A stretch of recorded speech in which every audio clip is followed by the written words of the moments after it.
Hello friends, मैं श्वेता आपका अपने डीएसडी स्टडी चैनल में स्वागत करती हूँ। और जैसा कि आपको पता है दोस्तों, मैंने यहाँ पर पर्यावरण अध्ययन की श्रृंखला स्टार्ट की है। तो यहाँ पर मैं आपकी पर्यावरण अध्ययन की 5वीं श्रृंखला लेकर आई हूँ।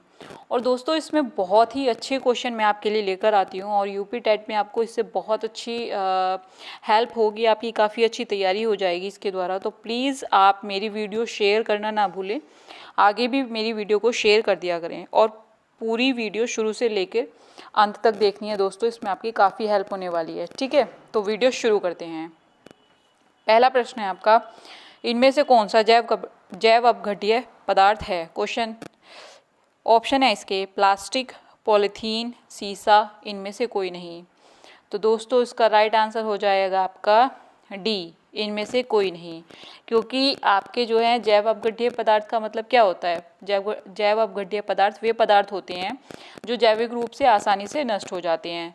लेकिन प्लास्टिक, पॉलीथीन और सीसा ये आपके जैव अपघट्य पदार्थ नहीं हैं। ठीक है दोस्तों, अब अपने अगले प्रश्न की ओर चलते हैं। डचीगम राष्ट्रीय उद्यान है? ऑप्शन है हिमाचल प्रदेश में, जम्मू कश्मीर में, तमिलनाडु में, सिक्किम में। तो राइट आंसर हो जाएगा दोस्तों इसका बी ऑप्शन, जम्मू कश्मीर में। ठीक है, आपका जो है डचीगम राष्ट्रीय उद्यान जम्मू कश्मीर के श्रीनगर जिले में स्थित है। ठीक है दोस्तों, और इसकी स्थापना 1981 में हुई थी। अगले प्रश्न की ओर चलते हैं। चिपको आंदोलन के प्रणेता हैं? ऑप्शन है किरण बेदी, सुंदरलाल बहुगुणा, मेघा पाटेकर, इनमें से कोई नहीं। तो इसका राइट आंसर है दोस्तों सुंदरलाल बहुगुणा। और इन्होंने जो है चिपको आंदोलन की शुरुआत जो है 1973 में की गई थी। दोस्तों, ये जो आंदोलन शुरू किया गया था ये वन संरक्षण के लिए किया गया था। वहाँ पर पेड़ पौधों को काटा जा रहा था, तो उसे रोकने के लिए इन्होंने ये चिपको आंदोलन शुरू किया था। अगले प्रश्न की ओर चलते हैं। प्रोजेक्ट टाइगर कब लागू हुआ? ऑप्शन है 2011, बी 1970, सी 1973, डी 2007। तो राइट आंसर है दोस्तों इसका सी 1973। प्रोजेक्ट टाइगर आपका जो है 1973 में शुरुआत, मतलब इसकी शुरुआत 1973 में की गई थी। और इस प्रोजेक्ट की जो है इसे जो है अगले प्रश्न की ओर चलते हैं दोस्तों। समुद्र का कितना प्रतिशत जल पीने योग्य है? ऑप्शन है 97.2, बी 2.15%, सी 0.65% और डी 0.0%। तो राइट आंसर होगा दोस्तों इसका आपका सी 0.65%। समुद्र का जो है आपका सिर्फ 0.65% जल ही पीने योग्य होता है, क्योंकि जल की अधिकांश मात्रा जो है समुद्र के क्षारकता के कारण क्या हो जाती है, पीने योग्य नहीं होती है। ठीक है, तो अगले प्रश्न की ओर चलते हैं। बीओडी क्या है? Biochemical oxygen demand in 5 hours, biochemical oxygen demand in 5 days, biochemical oxygen demand in 5 month, biochemical oxygen demand in 5 minutes. तो दोस्तों इसका राइट आंसर है आपका B, biochemical oxygen demand in 5 days. ठीक है दोस्तों, और ये क्या है आपका, ये एक मापन है जिससे जल या वायु में ऑक्सीजन की मात्रा को मापा जाता है। ये क्वेश्चन आपका बहुत बार पूछा जाता है दोस्तों, बहुत ही अच्छा क्वेश्चन है कि जल या वायु में ऑक्सीजन की मात्रा नापने के लिए मतलब आपका क्या, तो इसका यूज़ किया जाता है बीओडी। ठीक है, बीओडी 5 दिन में जैविक ऑक्सीजन के भाग की इकाई है। ठीक है, अगले प्रश्न की ओर चलते हैं। हरित गृह प्रभाव के द्वारा पृथ्वी पर कौन सा रेडिएशन होता है?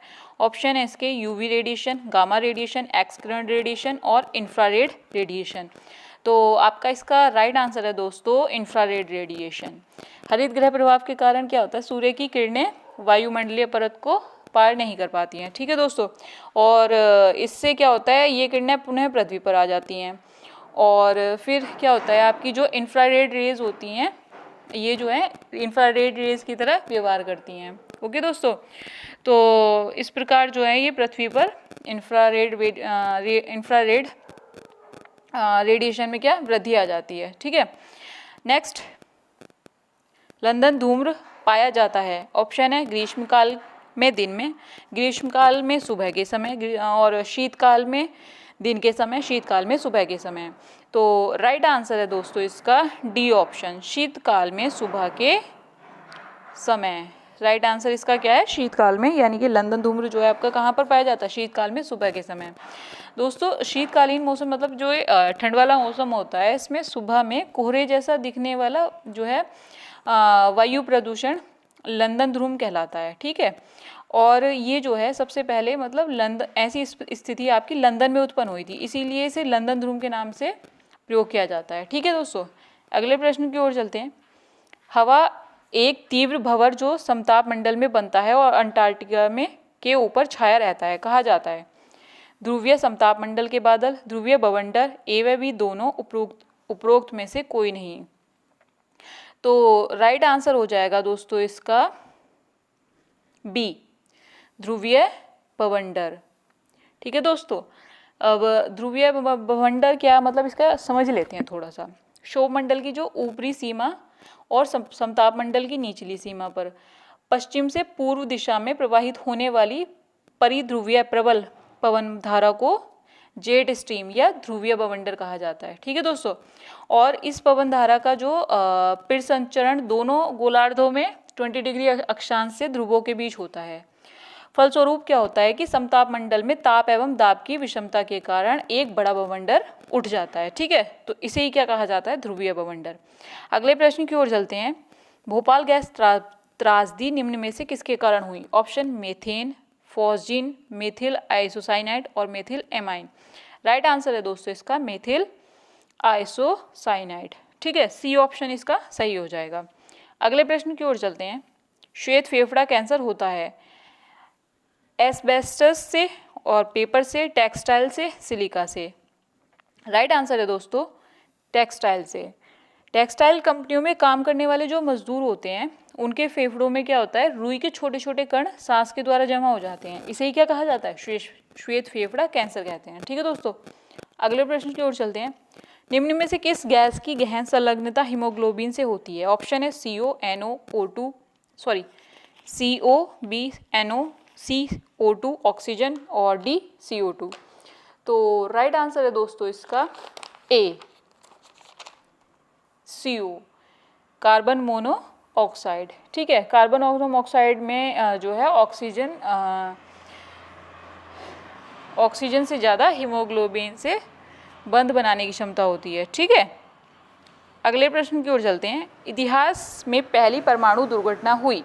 ऑप्शन है इसके 16 अगस्त 1945 को, 26 अगस्त 1945 को, 6 अगस्त 1945 को और डी ऑप्शन है 8 अगस्त 1945 को। राइट आंसर है दोस्तों इसका सी, 6 अगस्त 1945 को। इतिहास में जो है दोस्तों पहली परमाणु दुर्घटना जो है द्वितीय विश्व युद्ध के दौरान हुई थी, ठीक है।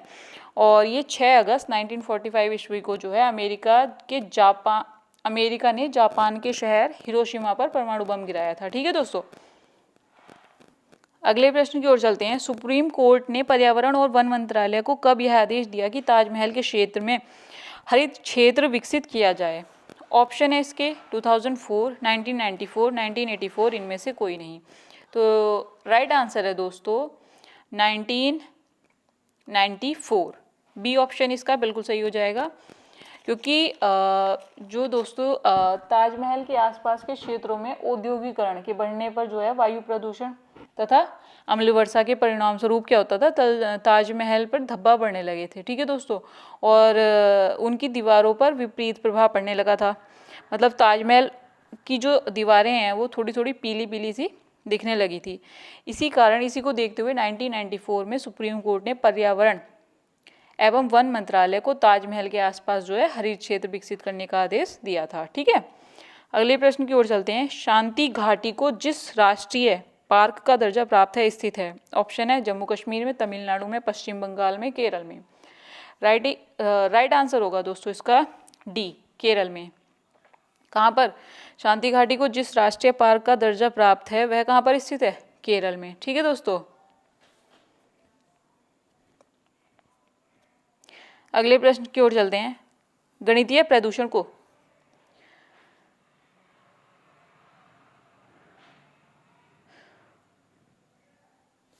एक मिनट दोस्तों, इसमें क्वेश्चन में थोड़ा सा मिसप्रिंट है। ये आपका प्रश्न है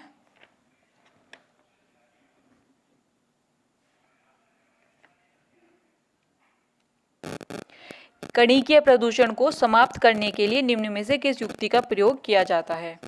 ऑप्शन है इसके gravity settling chamber, cyclone collector, fabric filter और उपरोक्त सभी। तो दोस्तों यहाँ पर थोड़ा सा ये मिस्टेक है, यहाँ पर क्या आएगा, कणिकीय। तो राइट आंसर हो जाएगा इसका ऑप्शन है आपका डी, उपरोक्त सभी। कणिकीय प्रदूषण को समाप्त करने के लिए जो है दोस्तों सारी ये gravity settling chamber, cyclone collector और फैब्रिक फिल्टर, इन तीनों का उपयोग किया जाता है। ठीक है, नेक्स्ट अगले प्रश्न की ओर चलते हैं। ध्वनि प्रदूषण नियंत्रण एवं रोकथाम नियम 2001 निर्देशित करता है पटाखों के कारण ध्वनि प्रदूषण, लाउड स्पीकर के कारण ध्वनि प्रदूषण, किसी सभा में तीव्र ध्वनि के स्पीकर का प्रयोग, और डी ऑप्शन है आपका दोस्तों बी और सी।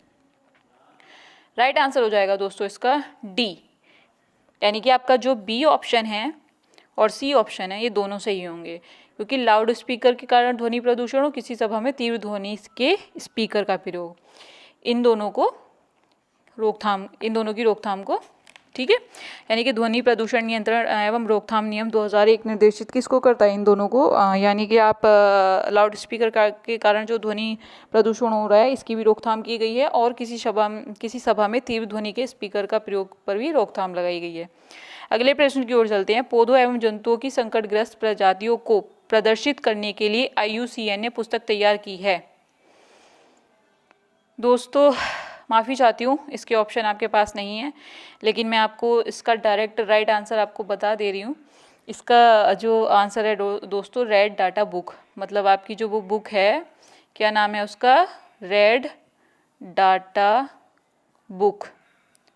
ठीक है दोस्तों, तो इसका राइट आंसर मतलब पौधों और जंतुओं की संकटग्रस्त प्रजातियों को प्रदर्शित करने के लिए IUCN ने जो बुक तैयार की है वो रेड डाटा बुक है। ठीक है दोस्तों, और इसके बारे में क्या समझ लेते हैं। इसमें जो है जो संकटग्रस्त प्रजाति हैं, मतलब जो नष्ट हो चुकी हैं या नष्ट होने वाली हैं, तो उनको जो है इस रेड डाटा बुक में शामिल किया जाता है। ठीक है, अगले प्रश्न की ओर चलते हैं। बिश्नोई संप्रदाय स्थापित किया गया था। ऑप्शन है BR अम्बेडकर, भजनलाल, गुरु जम्भेश्वर और जोधपुर के राजा। तो राइट आंसर है दोस्तों इसका गुरु जम्भेश्वर। बिश्नोई संप्रदाय की स्थापना जो है गुरु जम्भेश्वर के द्वारा 15वीं शताब्दी में राजस्थान में की गई थी। अगले प्रश्न की ओर चलते हैं। निम्न में से किस गैस के कारण पत्तियों का सिकुड़ना, पत्तियों का गिरना तथा आकार में छोटे होना पौधों में पाया जाता है? राइट आंसर है इसका CO, यानी कि कार्बन मोनोऑक्साइड गैस के द्वारा जो है दोस्तों पत्तियों का सिकुड़ना या छोटे होना पाया जाता है। कार्बन मोनोऑक्साइड की मात्रा बढ़ जाने से जो है दोस्तों पौधों के श्वसन क्रिया पर क्या पूरा प्रभाव पड़ता है, और जिससे क्या पौधों की पत्तियां सिकुड़कर गिरने लगती हैं, और इससे पौधों का विकास भी रुक जाता है। अगले प्रश्न की ओर चलते हैं। पानी में पाए जाने वाले रेडियो सक्रिय पदार्थ का अंश का कारण बनता है। पानी में पाए जाने वाले रेडियो सक्रिय पदार्थ का अंश कारण बनता है। इसके कारण क्या है दोस्तों? ऑप्शन है कैंसर, आँख से पानी गिरना, DNA विखंडन, उपरोक्त सभी। तो राइट आंसर हो जाएगा दोस्तों इसका B,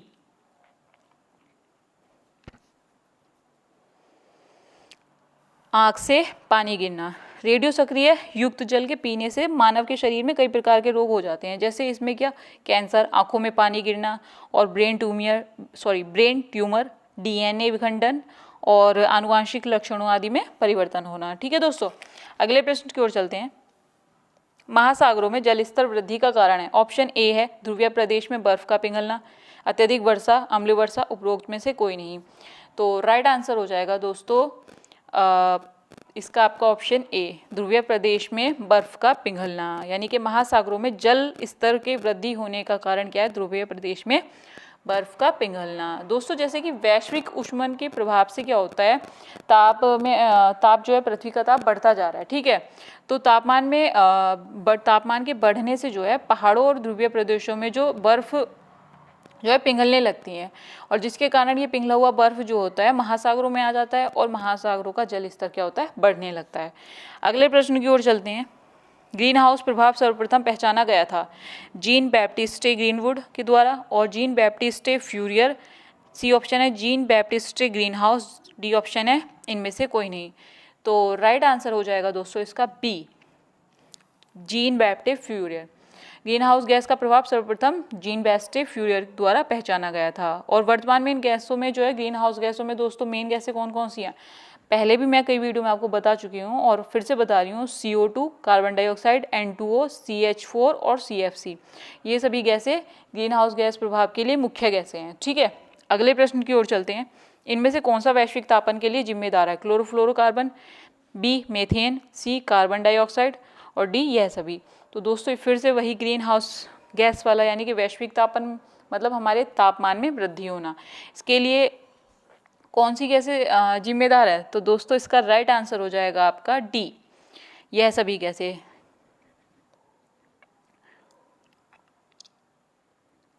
ठीक है दोस्तों, क्लोरोफ्लोरोकार्बन, CFC, मीथेन और कार्बन डाइऑक्साइड, ये सभी गैसें इसके लिए जिम्मेदार हैं। अगले प्रश्न की ओर चलते हैं। इनमें से कौन सा अम्ल वर्षा में उपस्थित होता है? HNO3, H2SO4 और दोस्तों यहाँ पर ऑप्शन ये गलत हो चुका है। इसका आपका ऑप्शन था दोस्तों, एक मिनट अभी बता रही हूँ, CH3COOH, ये दोस्तों इसका सी ऑप्शन था और ये मिसप्रिंट था। तो इसका दोस्तों राइट आंसर हो जाएगा आपका ऑप्शन डी। इनमें से जो है अम्ल वर्षा में उपस्थित गैसें कौन कौन सी होती हैं? ए व बी दोनों, HNO3 और H2SO4। ठीक है दोस्तों, अब अगले प्रश्न की ओर चलते हैं।